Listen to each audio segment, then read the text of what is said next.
Hello, everybody, and welcome back to Recharging the Human Battery. I'm your host, Dr. Stefano Sinacropi. I have Mandi, Dickey, our co-host for the show. You want to say hello? Hello.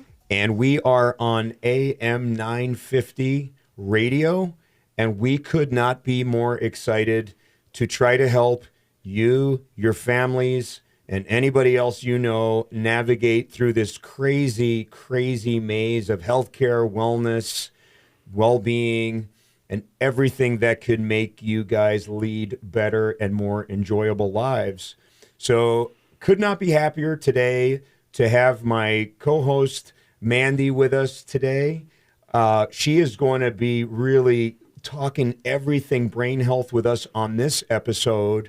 Do you want to tell us a little bit about what happened to you? A little teaser before we get into our next segment? Sure. So I have been in neurosciences for 20 plus years, 25 in healthcare total, 12 years as a nurse practitioner prior to a car accident last spring. In the car accident, I took the brunt of the accident on my side of the car and ended up with a traumatic brain injury. Didn't know it right away. The ER didn't tell me about it. So it was finding out on my own. And thankfully, I had a little bit of knowledge to remember that, oh, yeah, I should probably get checked out. And I was not aware of all the problems that I had. So this last year plus has been quite interesting trying to come back from all of that and get back to the life that I want to live again.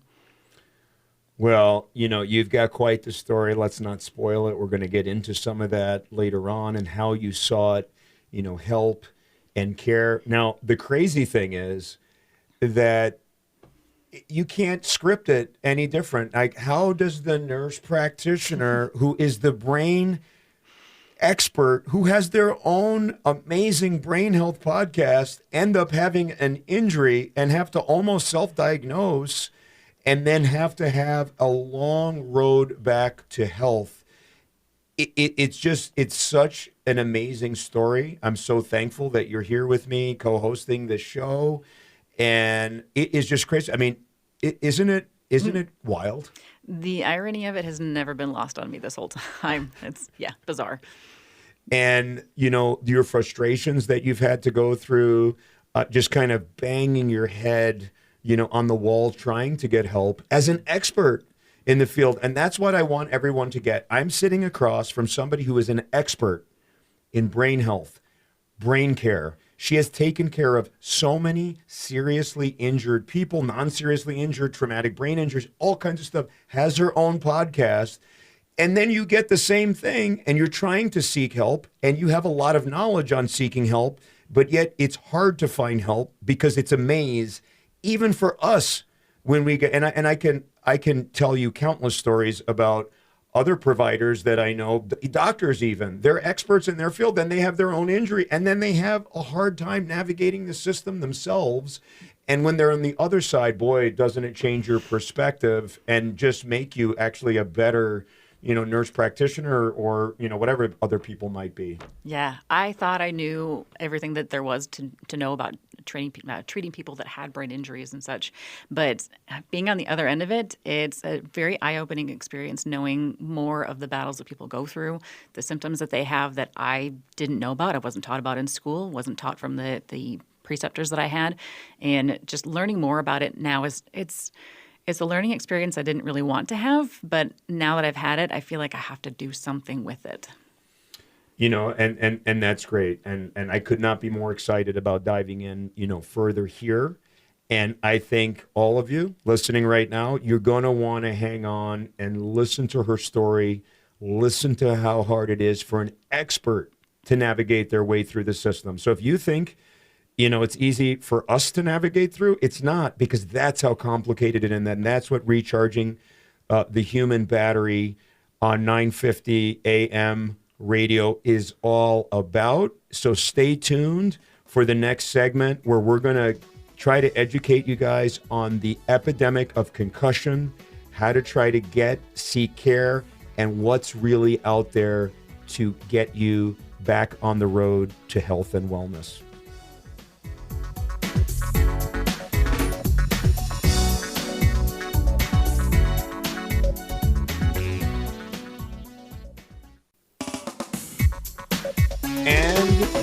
are back on Recharging the Human Battery here on AM 950 Radio. Sitting here with Mandi, Dickey, nurse practitioner, my co-host.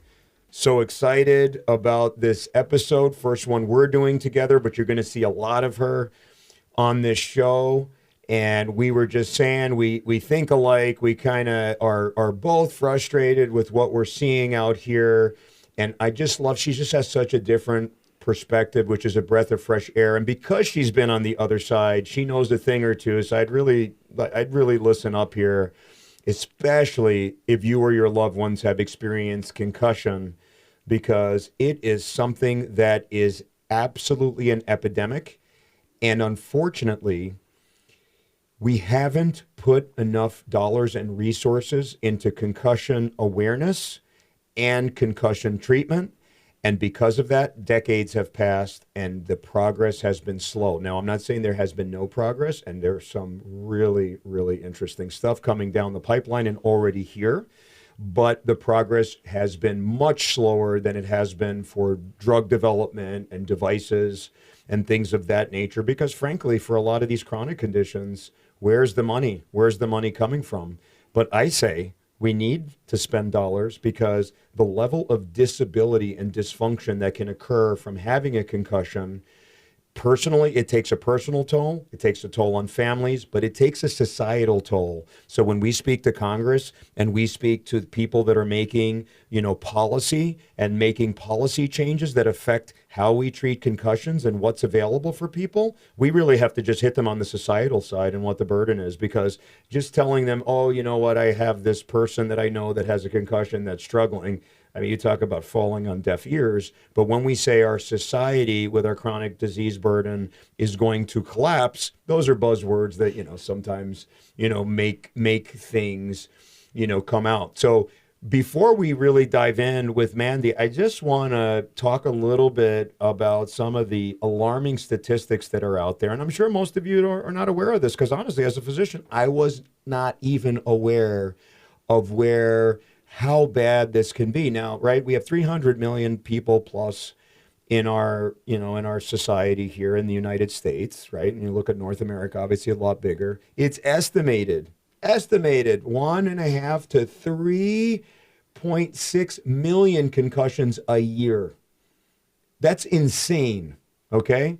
That's a lot of people. It's not 100,000 concussions or 200,000. We're talking about millions. Just in football in the United States, it's estimated 300,000 concussions, right? You look at women's soccer, which is a whole other topic in and of itself or whatever. It's estimated 5 out of 10 concussions undiagnosed.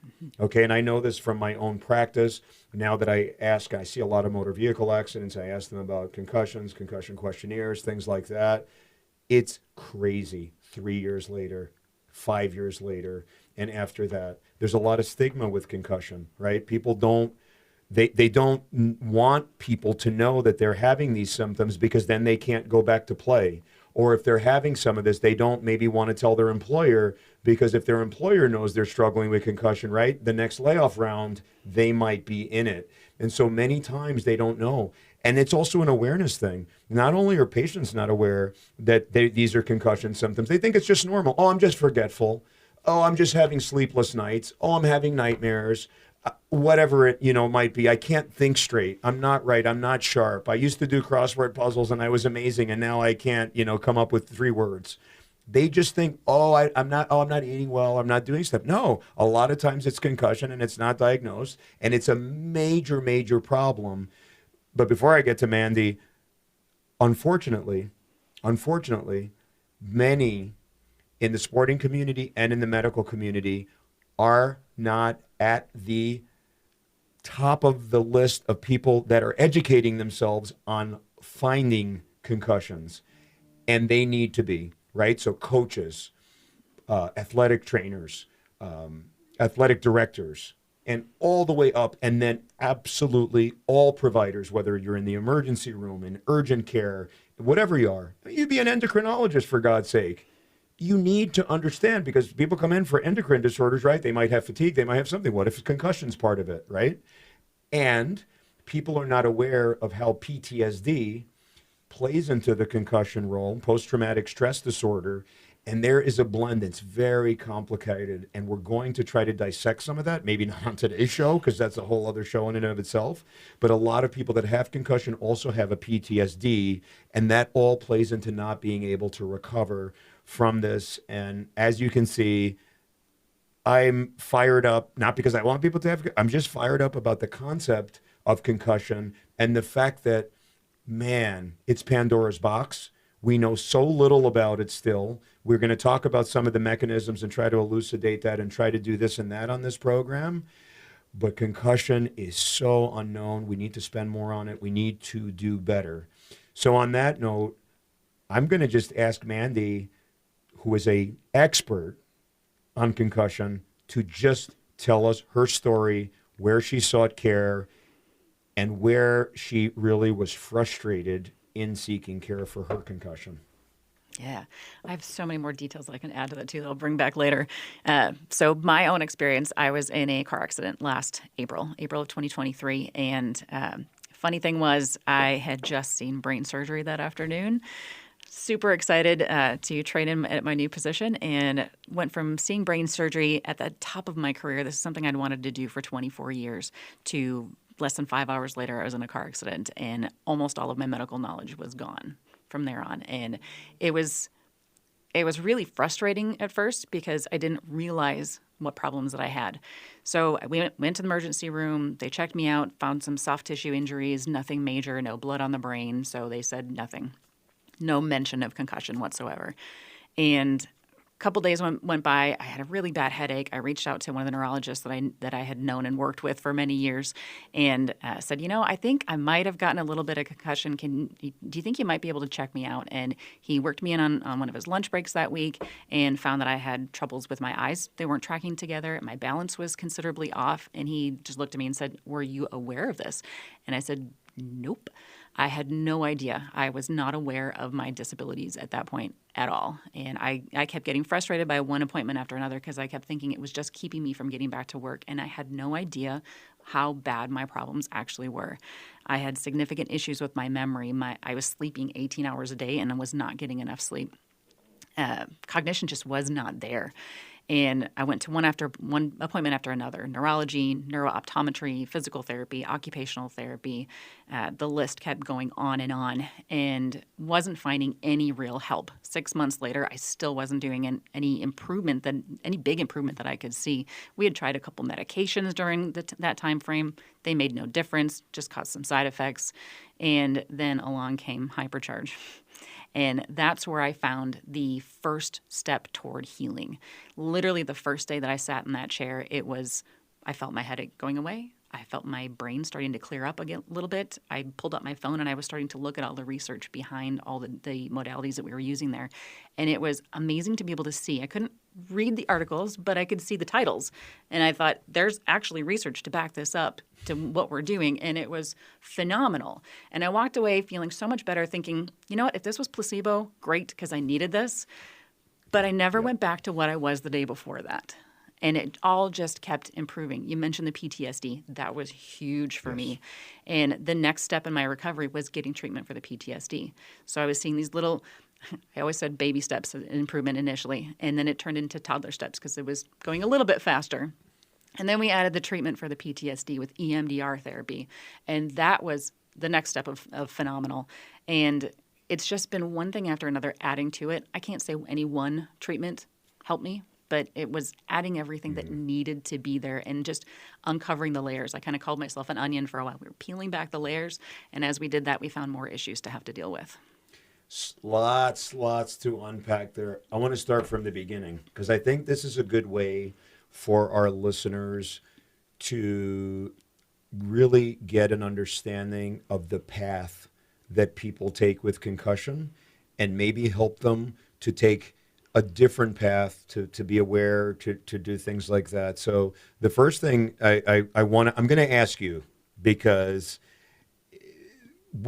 tell the audience what concussion is And what are thought to be some of the mechanisms? And then I'm going to just pile on because I want to go a little bit deeper into the real like micro mechanism. I want to talk about mitochondrial dysfunction and concussion, which is like my passion in the concussion world. But tell us what concussion is. What are the mechanisms that are thought to be behind it? And then how do we diagnose concussion currently in the U.S.? Loaded question. Yeah. So what is concussion? It's when you have some sort of trauma to the brain. We use many different scales depending on where you go to get treatment. You can be mild, moderate, severe. It can be grade 1 through 4, whatever. There's lots of different ways to scale it. But basically, in the bottom end of it is you have some sort of trauma to the brain. A lot of people think you have to get head trauma to get the concussion, but you don't actually have to hit your head. You can hit your torso hard enough to make your head move, and the brain sloshes inside the skull. I take it down to really simple terms for people, and it does not have to be an actual hit to the head. I didn't actually experience a hit to the head. My head did not hit anything inside the car. I felt my brain just moving inside of my skull. Your brain is very soft. Inside your skull are all sorts of little edges, and when the brain hits that, it puts damage on the outside of the brain. And we have fancy terms in medicine that we call coup, counter coup damage. When you have the brain go to one side, then it goes back to the other side. And we've always talked about this shearing force. When the brain shears on, it slides against the skull. But beyond that, we have just changes in the hormones. We have the inflammation that creates in the brain. We have stretching of neurons, and they can actually break. And that's where we find problems with memory because those pathways have broken and they need to be repaired. And some of it is still unknown. We don't know exactly how it happens. We don't know exactly how it affects people. Everybody gets affected differently. Yeah, I mean, I think that's great. And so, concussion, there's all these different, mechanistic theories about concussion. And I like the way you say it. I mean, sounds super dramatic, but it's like that. The neurons break, so to speak.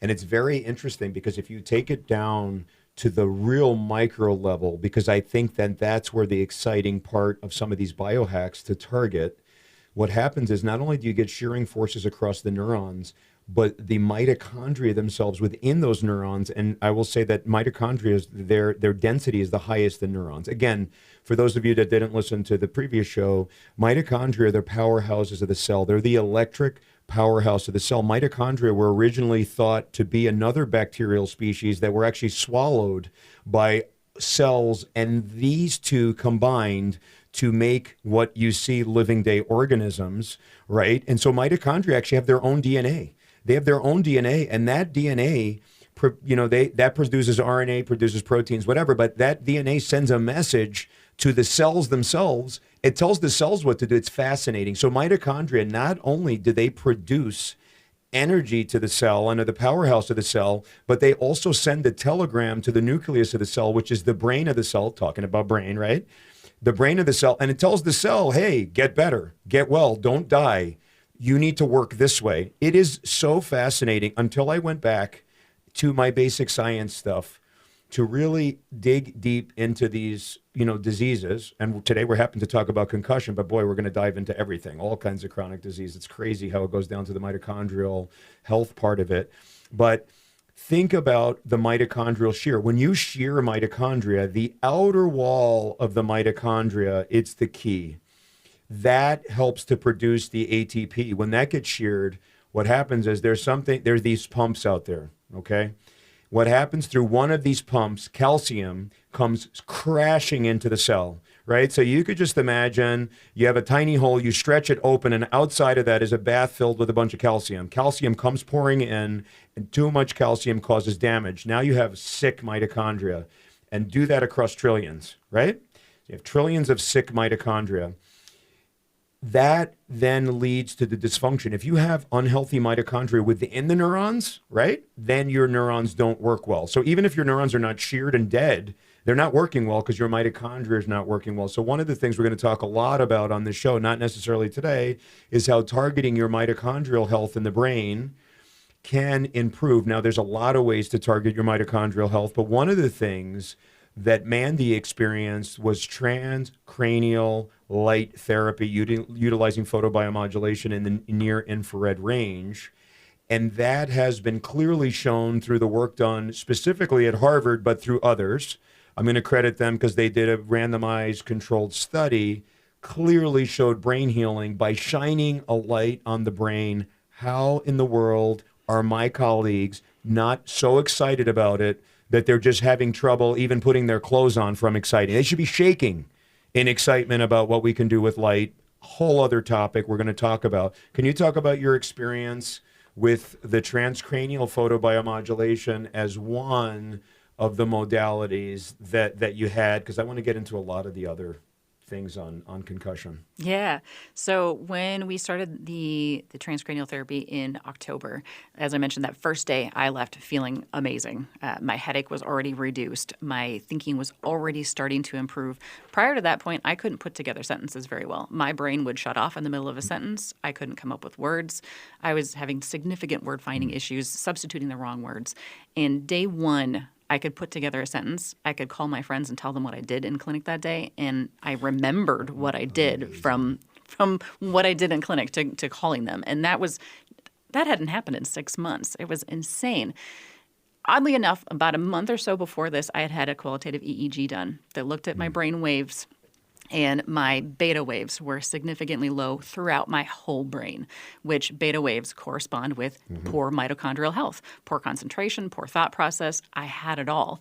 I just had that redone again within the last couple of weeks, and my beta has improved so much that I just have little specks now that aren't working. There's like a little line down the middle of my brain. But that's a credit right there of what's happened doing this photobiomodulation on my brain to make it actually work again. And my mitochondrial health has improved. Yeah, I mean, it's just fascinating. For those that didn't tune in on the first episode, you certainly can go back. Please do. So photobiomodulation. So you guys might know it as red light therapy. There's more than red light. There's many spectrums to the color, but near infrared light is what we use to treat the brain and brain health. Now, I want to, as a physician, I have to say that it is not yet FDA approved for that indication, but it's safe, it's efficacious, it's being used at Harvard by the lab. I had Dr. Paolo Cassano, an MD, PhD, on my show. That's going to be released in a couple of weeks, talking about the excitement of transcranial photobiomodulation. This is what makes me want to, jump up and down and shout, maybe for joy, but not yet, because we have to get this word out. Photo, light, bio, tissue, modulation, changing. Think about it. Do you guys believe in photosynthesis? Do you believe that when the light shines on the leaves, it makes the tree grow? Well, it does, right? Because you all learned that in biology. You believe that. I think we've proven that in science enough so that, right, we're even teaching this to our first and second graders. If you believe in photosynthesis, photobiomodulation is the same. If you shine a light on cells in a petri dish, they get real happy, and they get happy real fast. And we're going to talk about some of those things. If you look at the cells that are responsible for wound healing, for example, they begin to almost dance under a microscope if you shine the right wavelength and the right frequency on them. Now imagine shining a beam of light that penetrates the skull. Now in the Harvard study, about 3% of the light penetrated the skull. The protocol that we use with Mandi, actually, it's a higher percentage because we're using a class 4 laser, which is higher power, somewhat of a higher percentage, but the outer part of the brain can absorb the light. What then happens is that light then goes down to the mitochondrial level, is absorbed by the mitochondria, and guess what? That mitochondrial wall starts changing. It starts producing ATP. All of a sudden, this cell that was almost out of gas is flooded with gasoline, right? So all of a sudden that engine's back on, right? It's not sputtering anymore. And then those mitochondria are telling her neurons, hey, get your act together. Stop trying to die on me. You're okay. It's going to be okay. Now magnify that by millions and millions and millions of injured neurons, and they all start coming back together. Guess what? That intricate web starts to heal itself. Now, we're going to talk way, way more on photobiomodulation on future episodes and photobiomodulation of the brain, and I couldn't be more excited. And please listen to Dr. Cassano on this Wellness at the Speed of Light episode that's coming up very, very soon. But what we talk, PTSD. So we need to treat the brain and the mitochondrial dysfunction. But like you said, Mandy, it's those connections. And so putting those connections back together is very, very vital. And that's where things like biofeedback and some of these other things. And I just want to ask you, like on the PTSD front, what you did. So when we're treating concussion, it really is a multimodal approach. And that's why on this Recharging the Human Battery show, really, we're so much about bringing specialties together from everywhere, because together, this is where we're going to make an impact on making these diseases better. If I just say, oh, no, you can only do this is what's going to help you, or this is the way to go, and this diagnostic is what it is, that is not the approach for something so complex like this. This ain't a broken arm where you just put you put a plate on it and put them in a cast, and 3 months later, poof, they're fine. This is very different, very complex. It's a multi-special, multi-modality approach. So can you tell us a little bit about the way what PTSD is, how you experience the PTSD part of it, or at least your understanding of your own self or what your providers have told you, and then some of the treatments that were targeted not so much at improving your neuronal function, but at improving the connections in the brain and how that all plays into your recovery. So with the PTSD, for me, it was the obvious symptoms for me going through the intersection where I got in the car accident. I would be in tears, like ugly crying. It was bad. Just seeing any kind of emergency vehicle on the road. If they were driving past me, I would start to have a panic attack. If they're even just parked, I didn't have to even go by the accident location, whatever. And I would have this just visceral response. I get sick to my stomach, I get panicky, and I couldn't calm down. My autonomic nervous system was on overdrive. I'd start sweating profusely. It happened every single time, even watching TV. If we watched a TV show, movie, whatever, and there was a car accident, I would have that same response watching it on a TV screen. That's as far as I thought it was. I didn't realize that it also affected my appetite a little bit. My appetite was affected after the accident. I thought it was just part of the brain injury, which it partly was, but it was also partly the fact that we were on our way to a restaurant when the accident happened. And my brain caught that and thought, food, bad. So that played a role as well. And when I finally started seeking treatment for it, I went to a therapist who was trained in EMDR therapy. EMDR standing for eye movement desensitization and retraining. And so usually they use this light box and you watch that while you're going through the therapy. My vision was not where it could be at that point, so we just did tapping. So tapping bilaterally on the body while we went through trauma situations. We created a healthy space in my brain first, a safe space. So something that I could go to, and mine was a camping because I love the outdoors. So my favorite campsite in the world, that was my safe space. And I could visualize that and I could calm myself down. And then we'd go back to my thoughts about the accident and how I thought about it, how I felt about it. And we'd go through that and just run through the emotions. And it was retraining the brain how to feel about it. So making new connections with it. Rather than having these negative emotions, it was turning those into positive. So we literally had negative feelings that I would think the opposite and try to make that connection. And the first time that I was able to go through that car accident intersection, I had my 14-year-old son in the car next to me, in the seat next to me. And we went through it, and he looked at me and he said, "Mom, you had no response." I'm like, "Right?"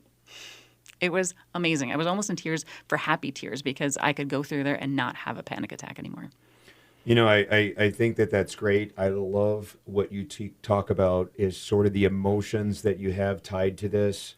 I had an amazing guest on my show, a couple of them actually. I had Neil Gannon, Dr. Fujian Zine, a couple people that are really into kind of the mental health space, and we really talk about it's interesting because as a hardcore scientist, somebody that trained at Columbia and trained at all these things, even talking about this stuff, I've always believed in it. I'm kind of a touchy-feely guy anyway, and I'm very spiritual and emotional and things like that, but it's interesting that we in science, we try to get like really science-y, and nothing that you said about your trapped emotions are science-y.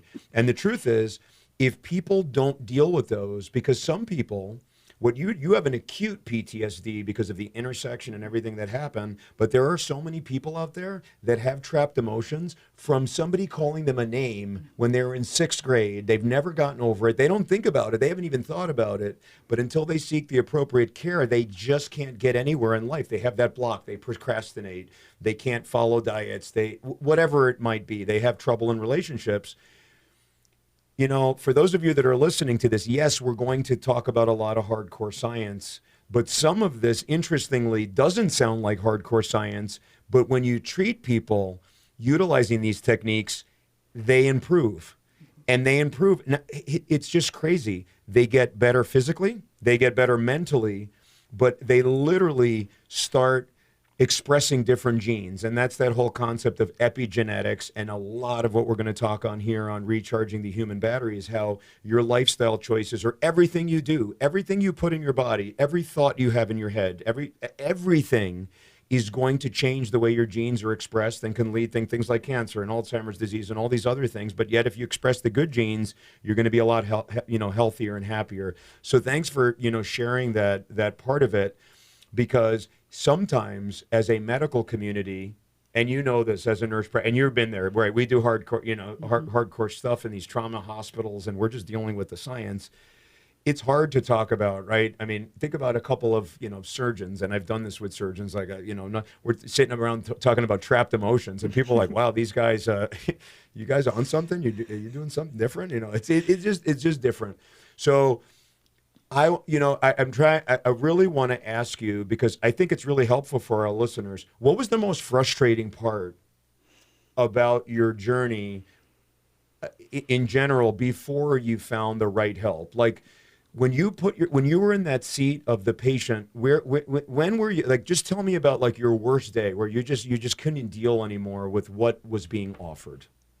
Something like that. There have been a lot of really bad days. I've been really open with my whole story. On my show, I shared a ton of information about it from front to end so far. And I'm actually writing a book about it, so there's that too that we can talk about at some point. We're ready for it. Let's get this book going. But some of the hardest days, I think, were the fact that I worked so hard to get to be where I was as a nurse practitioner. I made my resume just super impressive. I look phenomenal on paper. I don't feel phenomenal right now in real life, and now year plus out of this accident still.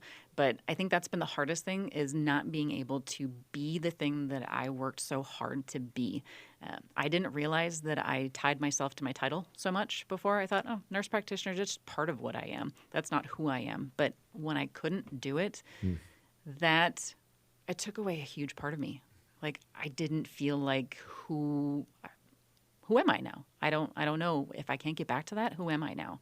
And there were a lot of really dark days where I just didn't know if I was ever going to get that back. And until I started seeing improvement, those dark days started to take over, and it was bad. So we talk about mental health. I went to a really bad place that I've never experienced before. And I now know some of the experiences that my patients have always told me about. I didn't know that happened. I didn't know people went there.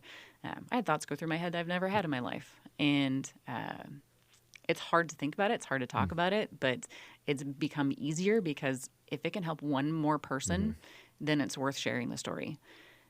But that, I think, is the hardest, just not being able to be and do the things that I really want to do.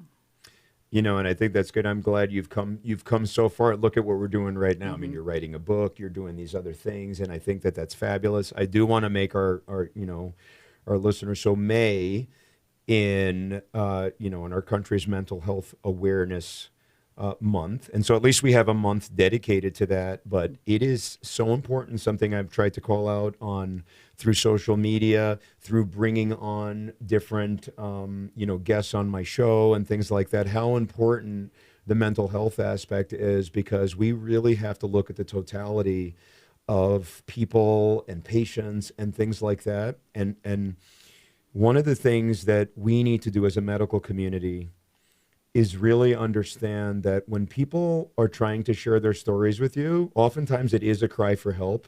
And it is so important for us to listen to those cries for help and not come from a mindset of, oh my God, another complaint. I can't deal with this today. And I just need to know what, like what levels we're fusing in your spine or something like that. I think it is our responsibility to understand people's plight, what their goals, dreams, aspirations are, what's been taken away from them. Like, for example, what was taken away from you, and factor that into the way we make decisions, on their health.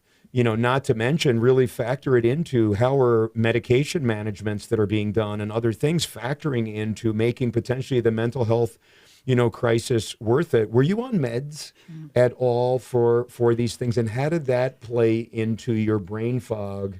And what would your advice be to people that are listening to this as far as being really, really careful with certain classes of medications, especially when you are having brain problems?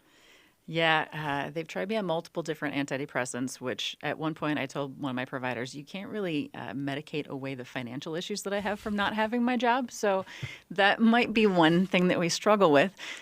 We tried stimulants, Ritalin, because of the concentration problems. I had side effects to it. So nothing really worked because I'm super sensitive to side effects. The best thing that I did was trying to get physically active, but I couldn't because of my balance issues and my vision issues and the headache. So that limited me a lot. I will say this week I'm finally working out, and my body can feel the fact that I haven't worked out a ton in the last year plus here. But the medications they didn't do what I needed them to do. And I was seeing therapists, and I have multiple therapists actually because of the different treatments, the EMDR and just regular therapy. And none of that individually has really helped. However, I will say everybody has asked me about my mental health, but they sometimes use that as a crutch. So sometimes I would have these symptoms and couldn't explain why they were happening, and I could look up and on PubMed find articles to say, yeah, post-concussion people can have these symptoms, but I'd ask my providers and they'd say, no, it can't be because they're not concussion specialists, so they don't know. And then they would say, well, you have depression because of your accident, so that must be what's causing the problem. Like, no, I have depression because I can't do what I want to do. So let's get to the bottom of why I have these symptoms. So while we need to get better about addressing mental health, we need to make sure that we're not using that as a crutch too, and saying that everything that we can't explain must fall under that umbrella. Yeah, I think that's very well said. I think that many of us as physicians, other providers, anybody that has a prescription pad ability, oftentimes we want to give something to make the symptoms better, but it has to be so specific to that because sometimes you can make the symptoms worse. And you talked about right, giving, like antidepressants and other things. I mean, they're a large side effect profile with these medications. There are people whose lives are, been saved with antidepressants. No question. Right. So again, I want to be very clear as a physician. There are classes of drugs which are game changers. Without them, people are going to die, right? Or they're going to have, psychotic breaks. All kinds of stuff can happen. But most things can be treated with non-medication options and things like that. And even more importantly, we've got to be really careful with how medications are dished out. Now, I had Dr. David Barron. He's the psychiatrist for the U.S. Olympic team. He's been doing this forever. He knows all the everybody that we talked. We had a whole discussion about PTSD and treating it and how basic falling off a balance beam, right? Falling when you're a figure skater, whatever it is. Those people have PTSD and they need multimodal treatment. Their PTSD is as bad as yours, sometimes even worse. I mean, what those guys go through, guys and gals, it's unimaginable. But the problem is, I asked them point blank, should we be treating most of this stuff with non-medication options or and he was very clear, non-medication options, because they just work better. Now you need medication for resistance because otherwise you can get in a lot of trouble. So I'll leave that to the psychiatrist to make those decisions, or whoever's, or the psychiatry nurse practitioners and things like that are making that. So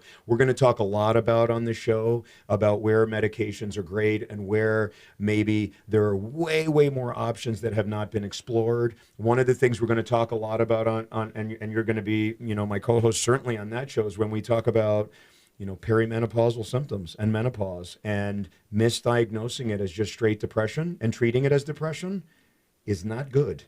It's a big, big problem. And we're going to talk about that in great detail because it is a disservice if they're treated incorrectly, right? One of my things that I use as a spine surgeon is right diagnosis. You get the right treatment.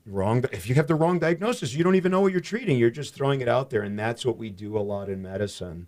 So in conclusion to this segment, thank you for sharing your story with us. Thanks, for being here. We'll talk a little bit more in the next segment as we close it out, and we will see you guys in a minute.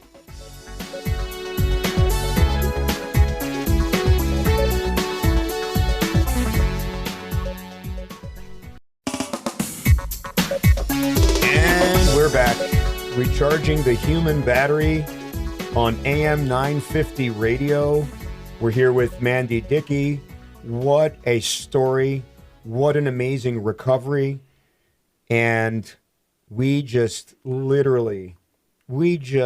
are at the surface of what we both wanted to get in on concussion. We just talked about that on the break. We just got you a little taste of concussion, and we're certainly going to do another show dedicated to concussion, and we really can go into how do you diagnose it. There's so many great things. Quantitative EEG is amazing. There's something called the iBox I want to talk about. There's all these other more standardized things that we've done that we can do on the field and things like that.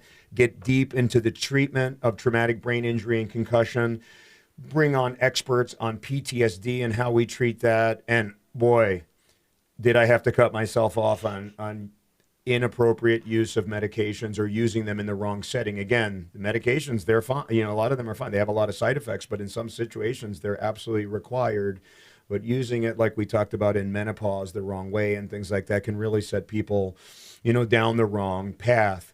And so, again, the take home, and I'm going to let, Mandi close it out for us. The take home on TBI is, number one, it's wildly underdiagnosed. Number two, people are not aware that they have concussion. Not everybody has as severe symptoms as Mandi had, and they have more subtle symptoms, but it can make a massive impact in your life.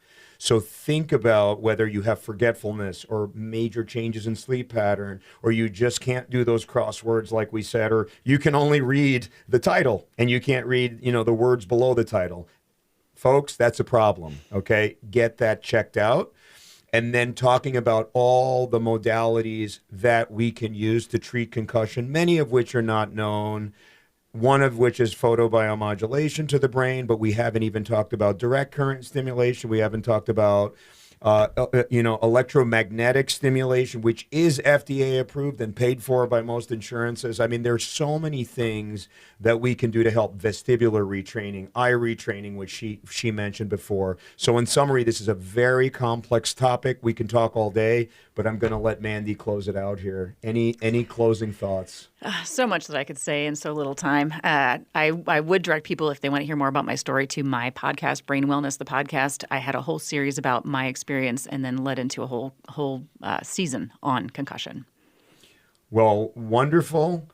Thanks for joining us. I am excited to have you, sitting across from me on a lot of these episodes. Can't wait to see what people think about all this. Hopefully there's people out there that have heard this that maybe have been suffering from concussion-like symptoms or actually are diagnosed from concussion.